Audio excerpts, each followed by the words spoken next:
Assalamualaikum warahmatullahi wabarakatuh para sahabat sekalian. Alhamdulillah jumpa lagi dengan saya Zulkifli Mabas. Kali ini saya mempersembahkan diskusi dengan beberapa pendeta ya, di mana mereka kebanyakan dari mereka kabur dari pembahasan. Terakhir dengan pendeta Sopan Sembiring lagi-lagi membahas tentang esensi Yesus, dan rupa-rupanya pendeta ini sudah mengakui bahwa Yesus itu adalah nabi. Dengan kata lain mereka menyembah nabi ya. Kalau nabi itu kan berarti utusan, dan nabi itu berarti ciptaan. Tidak ada itu Tuhan menjadi nabi, yang ada adalah ciptaan menjadi nabi. Karena itulah kemudian kita semua sudah jauh memahami bahwa iman Kristen itu hanya bertolak kepada asumsi-asumsi gereja belaka, di mana Yesus yang adalah nabi, yang adalah ciptaan, mereka tuhankan, seakan-akan Yesus itu adalah Allah itu sendiri. Jadi untuk lebih menariknya, supaya kita tidak penasaran, silakan Anda simak diskusi saya, meskipun hanya sebentar, tetapi paling tidak muatannya adalah Kristen menyembah ciptaan Allah. Demikian para sahabat sekalian, salam satu Tuhan dari saya. Assalamualaikum warahmatullahi wabarakatuh. Innal ladzina kafaru min ahlil kitab wa musyrikina fi nari jahannam khalidina fiha ulaikum sarul bariyah. Itu dalam surat Bainah ayat 6. Laqad kafara alladzina qalu innallaha huwal masih ibnu Maryam. Laqad kafara alladzina qalu innallaha salisu salasa wa ma min lahu wahid. Sungguh kafirlah orang yang mengatakan sesungguhnya Yesus atau Isa adalah Hashem. Hei, apa yang kamu katakan? Ayat yang kamu sampaikan itu sama sekali bukan merujuk kepada kekristenan. Itu merujuk kepada bidat-bidat yang ada di Jazirah Arab sebelum Islam dan sebelum Muhammadmu itu lahir. Ayat itu jelas menerangkan tentang orang-orang yang menyembah tiga sembahan, yang menganggap sang pencipta itu inkarnasi menjadi makhluk. Ya, apapun nama mereka, apapun nama sekte mereka, tapi yang dimaksud adalah mereka yang menyekutukan Allah sang pencipta dengan makhluk ya. Dan fakta Kristen melakukan hal itu. Mau salto kemanapun, jelas Kristen itu menyembah makhluk, iya kan? Sebentar, kok kayaknya saya mengenal dengan suara ini ya? Siapa ya? Karena ini nomornya baru, tidak pernah saya kenal ini.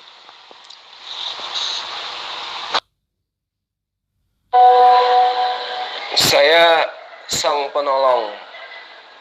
Teman-teman biasa mengenal saya dengan penginjil jalanan, yang akan menolong Anda keluar daripada ajaran pagan yang Anda anut sekarang.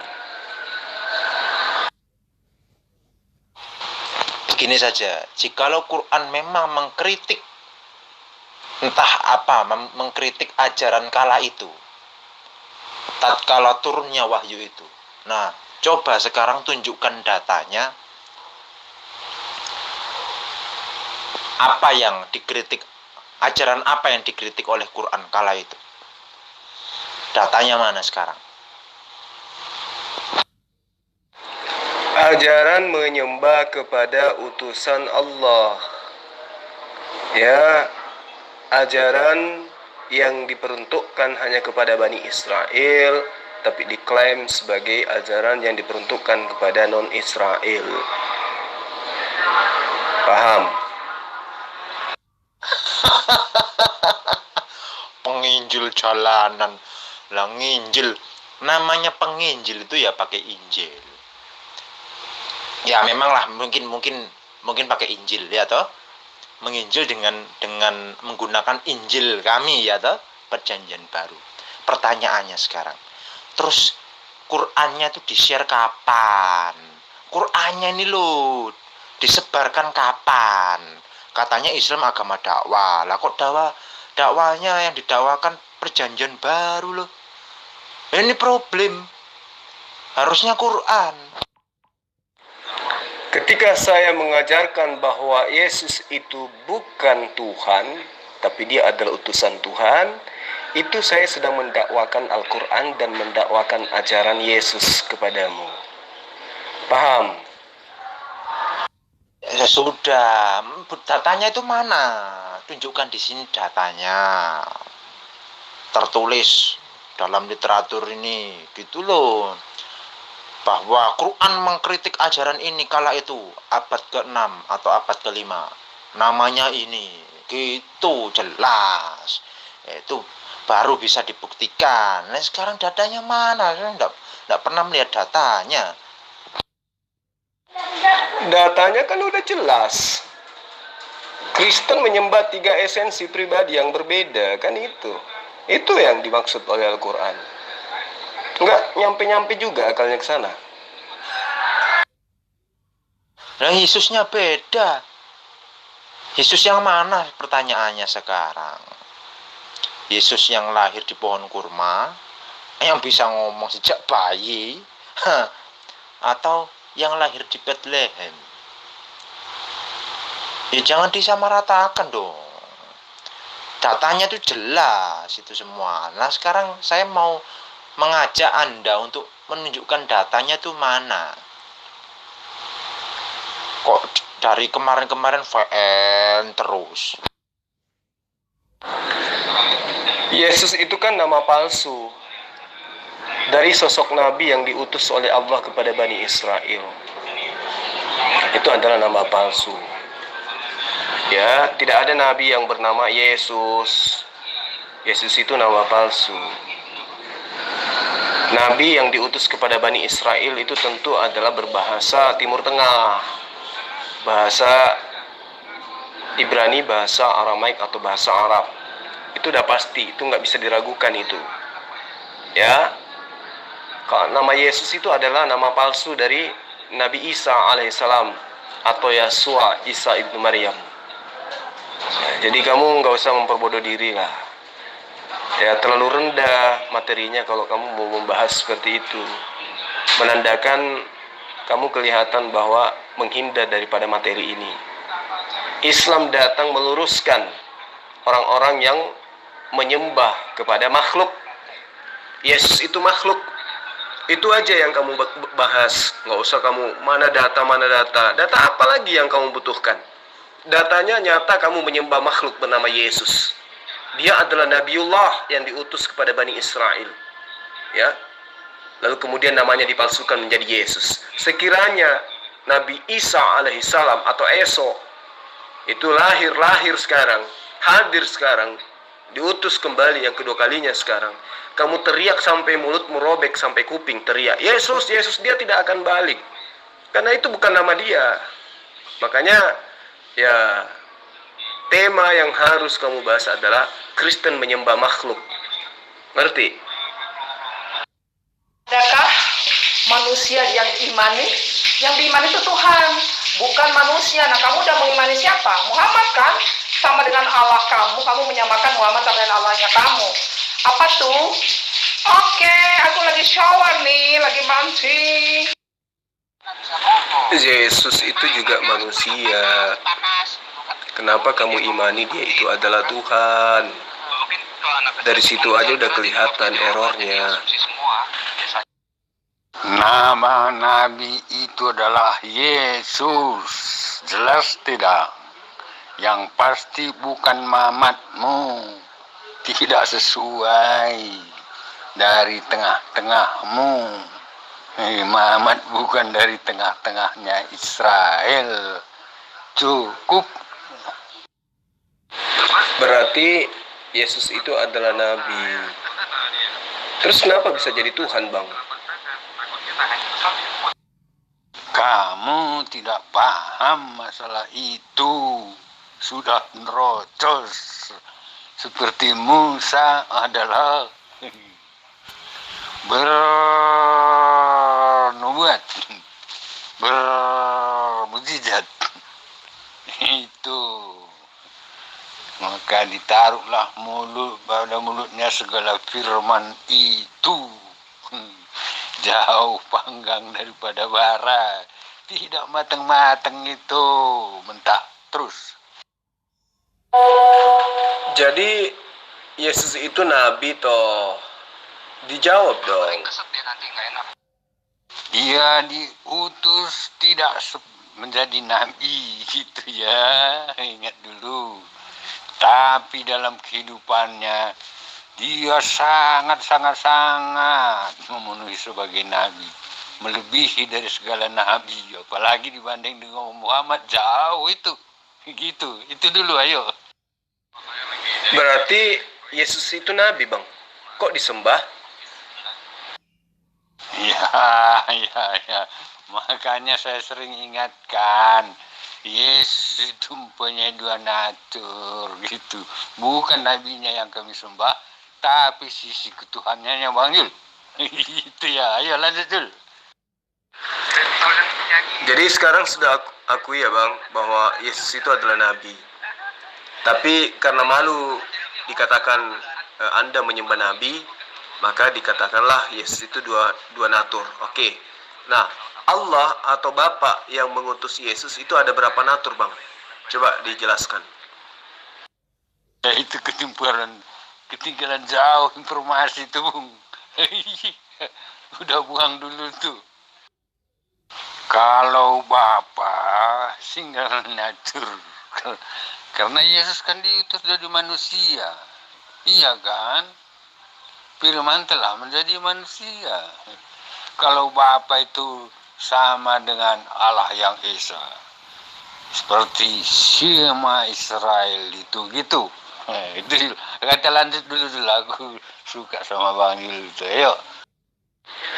Yesus ada dua natur, nabi dan ilahi katanya. Nah, keilahian Yesus karena dia adalah Allah yang inkarnasi menjadi manusia. Nah, giliran ditanya, apakah Allah itu memiliki dua natur? Nah, sekarang Abang jawab, tidak.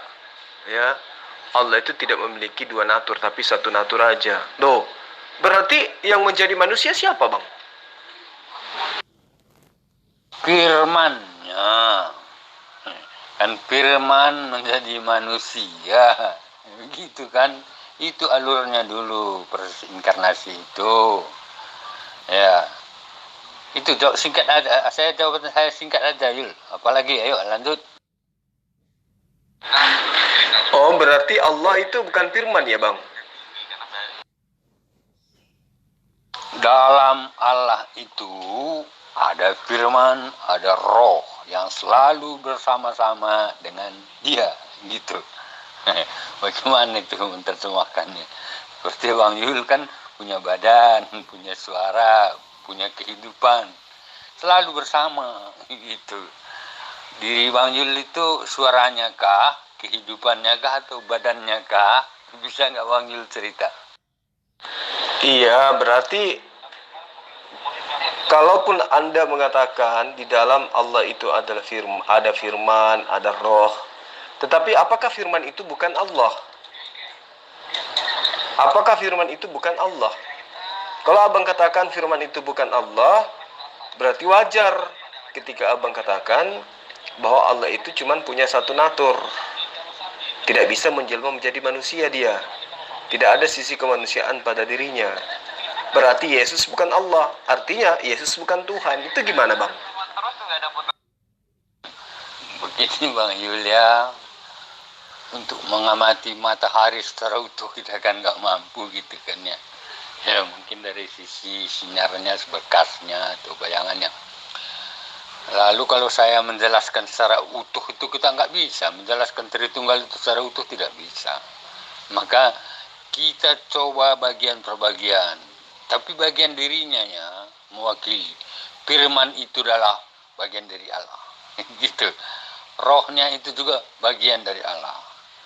Kalau disatukan dia itu kita nggak bisa cerita. Hanya kita cerita tentang eksistensi daripada Allah itu. Begitu Yul. Ya. Udah saya bukan analog tadi, diri Bang Yul itu siapakah? Badannya kah? Suaranya kah? Atau napas kehidupannya kah? Gitu. Belum jawab Bang Yul. Tadi katanya Yesus itu adalah nabi, Yesus juga itu adalah ilahi. Berarti Yesus katanya dua natur. Iya toh? Nah, ketika ditanya, apakah Allah itu juga dua natur? Abang katakan tidak, satu aja. Berarti yang menjadi Yesus siapa? Abang bilang firman. Loh, kalau firman itu adalah Allah, berarti Allah itu juga memiliki dua natur. Iya toh? Yaitu firman dan juga adalah manusia. Kenapa sangat susah untuk abang jelaskan?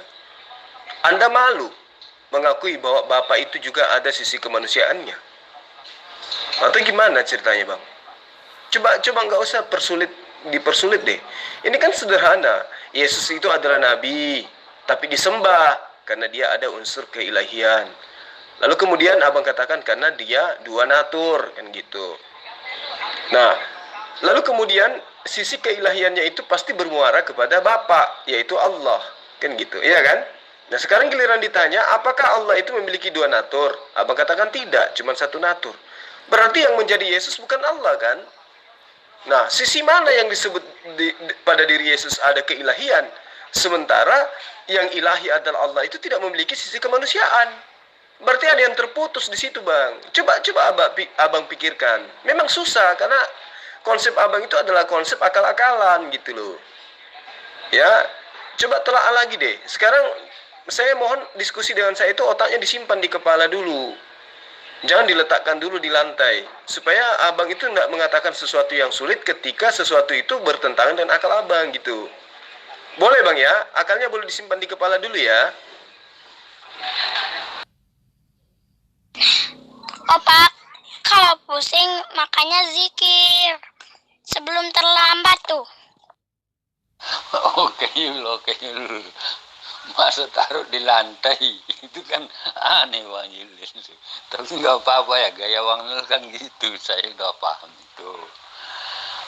Tapi pertanyaan saya tadi belum jawab Bang Yul.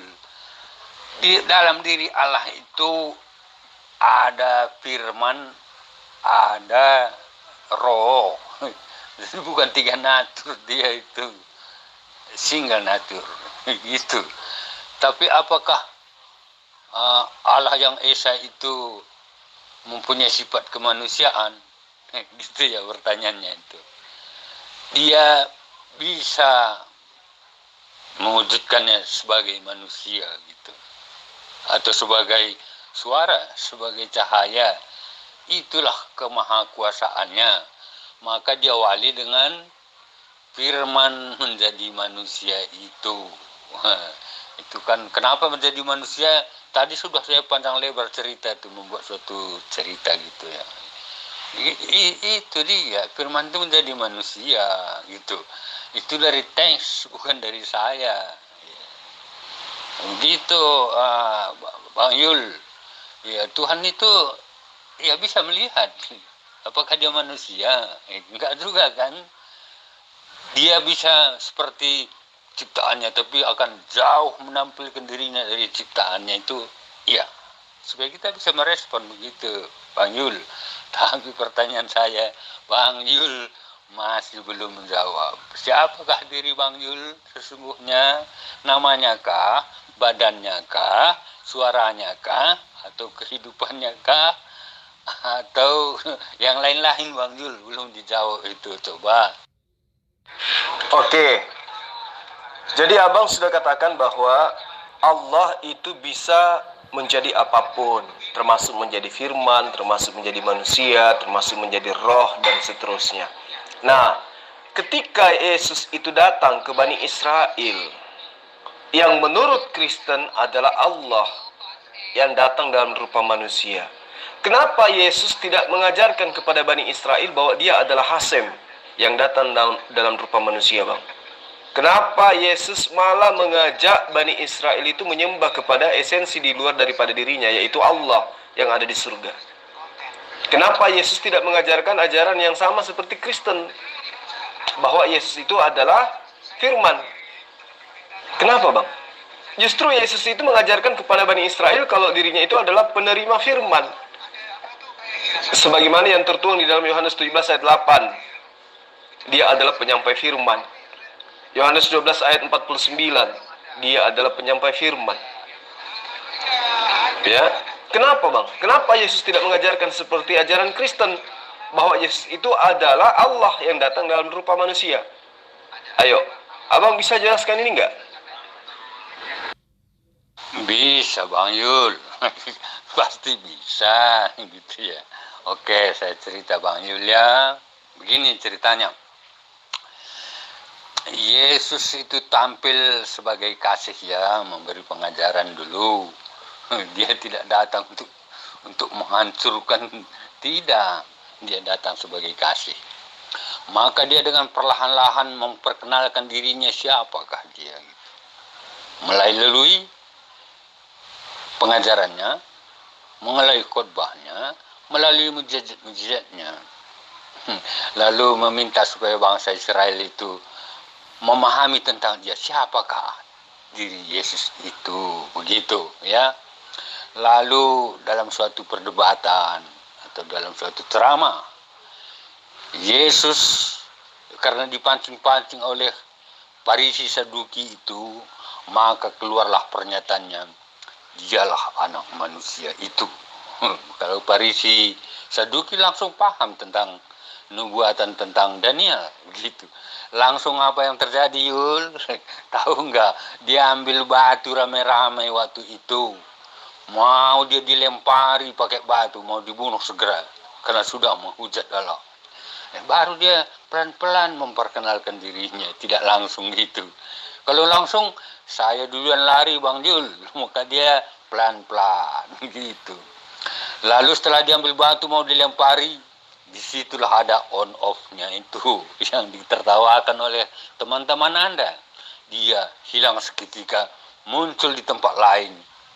On off, Yul. Begitu dia memperkenalkan diri, pelan-pelan gitu ya. Dia maunya kitalah sadar siapakah Yesus itu. Dengan segala khotbahnya, pengajarannya, segala mujizat-mujizatnya, itu yang dia kehendaki. Bukan inilah akulah Yesus Tuhan, akulah Allah, sembahlah aku, tidak. Langsung disembelih oleh Farisi Saduki itu. Nah, begitu dulu sementara ceritanya Bang Jul. Lanjut lagi. Oke bang, saat itu Yesus memperkenalkan diri pelan-pelan. Tapi kan yang saya minta Anda, bukan Yesusnya. Seperti apa Yesus memperkenalkan dirinya pelan-pelan? Ya, itu Yesus. Sekarang yang saya tanya adalah abang. Ya, abang yang saya tanya. Tadi kan abang sudah katakan Yesus itu adalah nabi, tapi disembah karena Yesus memiliki natur ilahi. Nah, untuk membuktikan bahwa Yesus itu memiliki natur ilahi, maka saya tanya sama abang, apakah Allah itu memiliki natur manusia? Abang katakan tidak. Nah, berarti Yesus yang ada unsur ilahinya itu bukan Allah. Unsur ilahi yang ada pada diri Yesus itu bukan Allah. Lalu siapa kalau Allah itu tidak memiliki natur manusia? Kalau abang ingin mengatakan natur ilahi itu ada pada Yesus, tetapi pada diri Allah itu tidak ada natur manusia, berarti Yesus itu bukanlah ilahi. Karena ilahi tidak memiliki natur manusia, Yesus memiliki natur manusia. Itu gimana sih bang? Terus kemudian abang katakan Yesus memperkenalkan dirinya pelan-pelan. Oke, ketika Yesus telah memperkenalkan dirinya seutuhnya, apa yang dia katakan kepada Bani Israel? Dia katakan, aku tidak dapat berbuat apa-apa dari diriku sendiri. Nah, apakah ilahi seperti itu adanya? Aku tidak dapat berkata-kata dari diriku sendiri. Nah, apakah seperti itu yang Anda maksud ilahi? Lalu Yesus mengatakan, sekarang mereka semua tahu. Di dalam Yohanes 17 ayat 7. Sekarang mereka semua tahu bahwa apa yang ada pada diriku berasal daripadamu, berasal dari kamu yang telah mengutus aku. Itu endingnya. Apakah itu yang Anda maksud ilahi? Ayo. Pernyataan-pernyataan Yesus itu tidak ada sedikit pun menyatakan kalau dirinya itu adalah ilahi.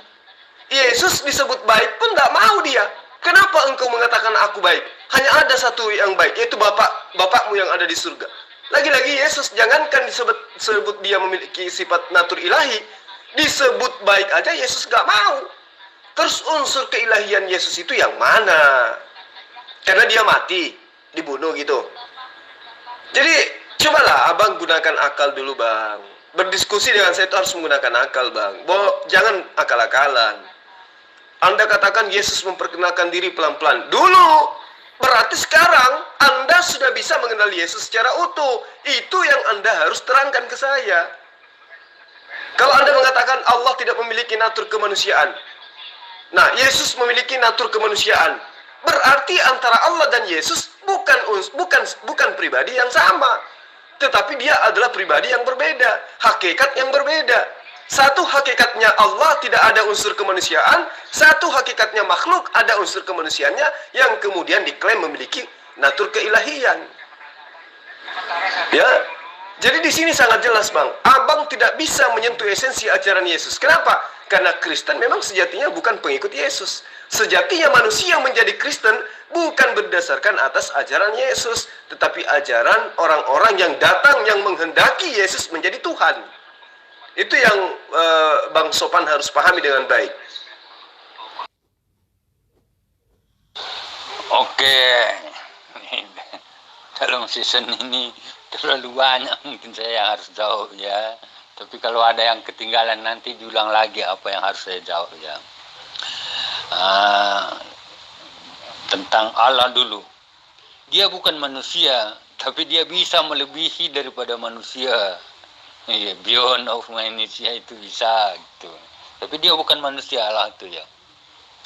Lalu Yesus bukan Tuhan katanya di jas tadi karena tidak bisa buat apa-apa kan gitu ya. Iya, karena Yesus itu sebagai manusia, sebagai fungsinya nabi pada saat itu ya. Dia menerima firman, iya gitu ya. Supaya pernyataannya itu bukan mengarang dari manusia Yesusnya, maka dia berkata, aku tidak bisa berbuat apa-apa selain firman yang kuterima. Itu sebagai nabi dia di situ kan, firman yang diterima itu. Maka itu lagi yang diajarkannya kepada seluruh dunia pada saat itu gitu. Iya. Jadi apalagi makanya jangan terlalu banyak Yul. Aku kan udah wisur. Enggak bisa aku mencatat seluruhnya itu. Yang penting-penting menurut saya tadi itu yang saya jawab. Tapi mungkin kalau ada yang ketinggalan diulangi lagi Yul. Karena saya tidak mencatat yang gitu, nggak sempat sambil berkata-kata gitu aku tidak sempat mencatatnya gitu. Jadi setiap perkataan Bang Yul saya anggap penting semuanya, itu masalahnya bagi saya itu. Jadi ini yang bisa saya jawab dulu season ini. Kalau ada yang terkurang coba diulangi lagi Yul. Lanjut tidak? Oke, gini aja deh supaya abang itu tidak mutar-mutar kemana-mana. Yesus itu, kemanusiaan Yesus itu berasal dari mana? Kemanusiaan Yesus itu berasal dari mana? Berasal dari Allah atau berasal dari unsur lain? Kemanusiaan Yesus. Silakan Bang. Ya, serang terus tidak apa-apa. Tapi sayangnya kamu hanya ingin tahu saja, bukan ingin bertobat dan tidak ingin turut kepada kebenaran. Itu sayangnya kamu.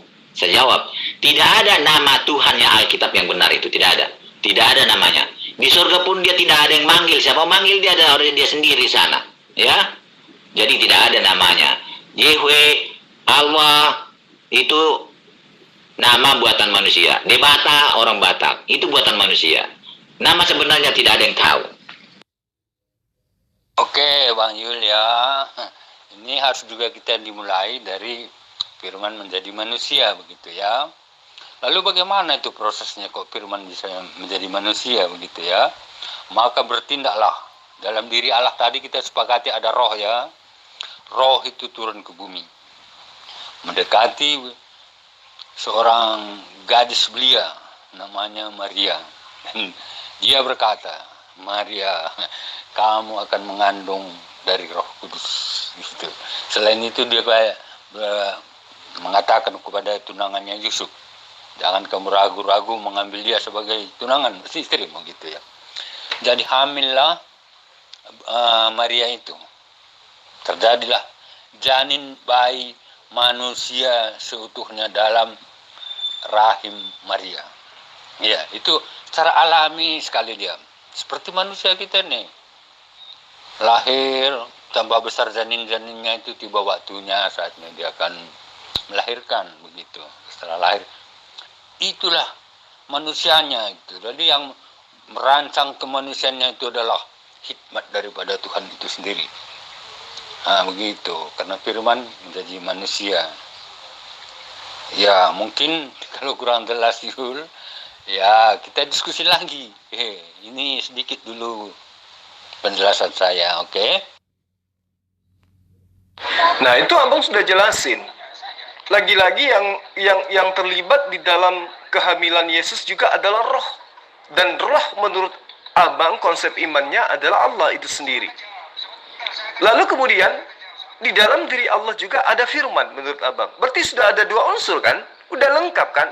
Yang bekerja menjadi manusia kemudian adalah unsur yang ada pada diri Allah, yaitu firman, dan juga adalah roh yang orang Kristen imani adalah Allah itu sendiri.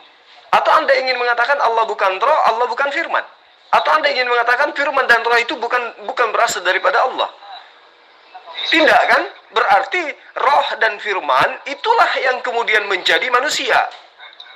Iya kan? Nah, sekarang saya tanya, apakah Allah itu memiliki natur manusia? Abang katakan tidak.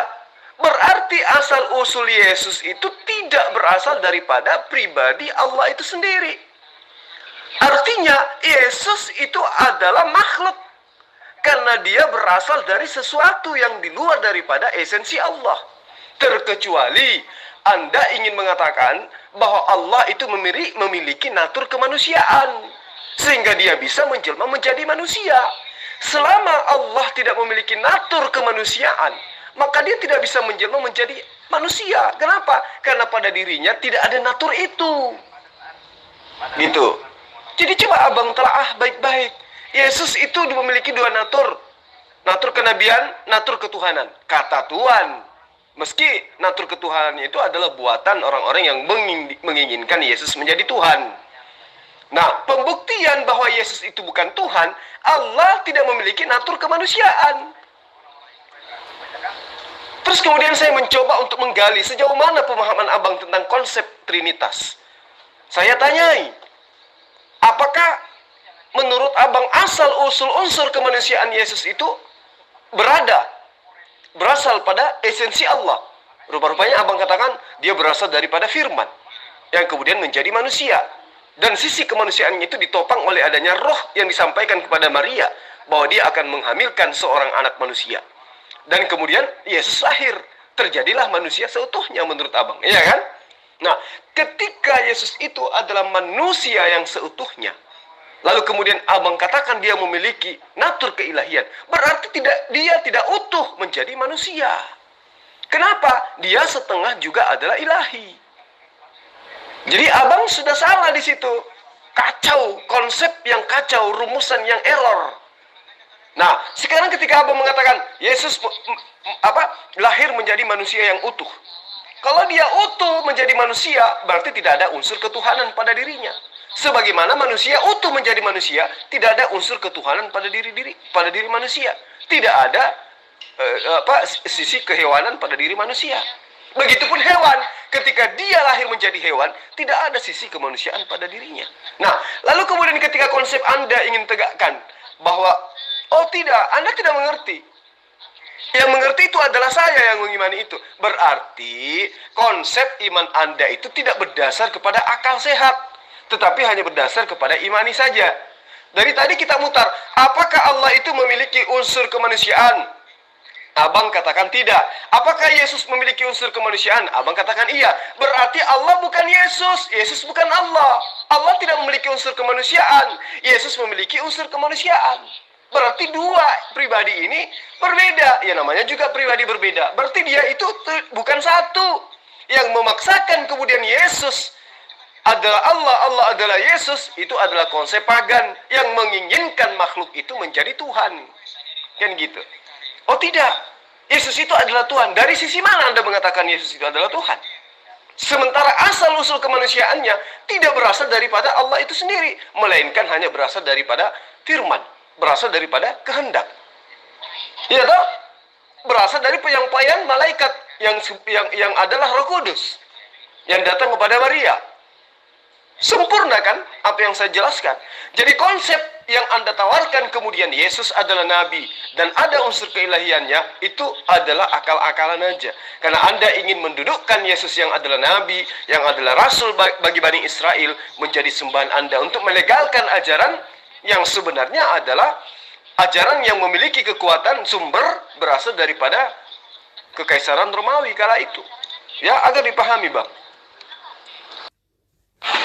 Oke, sahabat sekalian, silakan dilanjut ya. Tadi pendeta Sopan Sembiring sudah akui Yesus itu adalah nabi. Kemudian dipaksa ada unsur ilahi. Ternyata setelah di cross check kita kaji, apakah Allah yang mengutus Yesus itu memiliki unsur kemanusiaan? Ternyata tidak. Berarti Yesus itu bukan Allah. Yesus bukan Bapa, tapi dia adalah makhluk ciptaan Tuhan yang kemudian dituhankan oleh sahabat-sahabat dari Kristen. Ya, saya pamit dulu. Ini ada undangan di Zoom karena saudara Sopan Sembiring ya pemahamannya cuma segitu aja, mutar-mutar ya, pijakan dan muatan daripada penyampaiannya itu tidak berdasar pada pengajaran Yesus. Jadi habiskan waktu aja ya. Oke, para sahabat sekalian, saya ke Zoom dulu ya. Salam satu Tuhan. Assalamualaikum warahmatullahi wabarakatuh.